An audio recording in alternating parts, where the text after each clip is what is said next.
ఆచి చికెన్ మసాలా. నిరుద్యోగ జేఏసీ నేతలను పోలీసులు ముందస్తు అరెస్ట్ చేస్తుండటంతో ఉద్రిక్తత నెలకొంది. నిరుద్యోగ జేఏసీ ఆధ్వర్యంలో ఈ రోజు తలపెట్టిన మిలియన్ మార్చ్ కార్యక్రమం నేపథ్యంలో ఈ అరెస్టులు చేపట్టారు. మొదటి ఏడాదిలోనే 2 లక్షల ప్రభుత్వ ఉద్యోగాలను భర్తీ చేస్తామని చెప్పిన కాంగ్రెస్ సర్కార్ ఒక్క ఉద్యోగ నోటిఫికేషన్ విడుదల చేయకుండా నిరుద్యోగులను మోసం చేస్తోందని ఆరోపించారు. మిలియన్ మార్చ్ కు భయపడే తమను అర్ధరాత్రి హాస్టల్ రూమ్స్ కి వచ్చి అక్రమంగా అరెస్టు చేస్తున్నారని పేర్కొన్నారు. నిరుద్యోగులతో ఏర్పడ్డ ప్రభుత్వం నిరుద్యోగులనే నిర్బంధం చేయడం దారుణమన్నారు.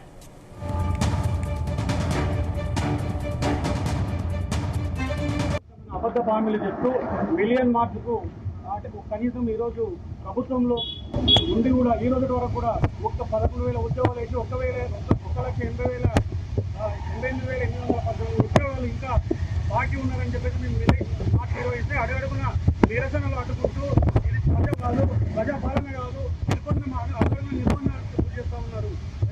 ఈ రేవంత్ రెడ్డి తస్మాత్ జాగ్రత్త, నిరుద్యోగంతో నువ్వు ఇదే నిరుద్యోగుల ఓట్లతో వచ్చినావు, ఇదే నిరుద్యోగంతోనే ఈ ప్రభుత్వం కూలిపోతుంది. తప్పకుండా ఈ ప్రభుత్వానికి గుణపాఠం చెప్పే రోజు అతి దగ్గరలోనే ఉంది.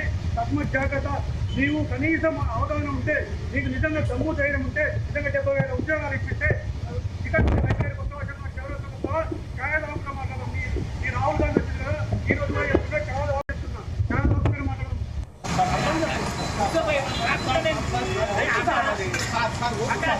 వాళ్ళంతా నోటిఫికేషన్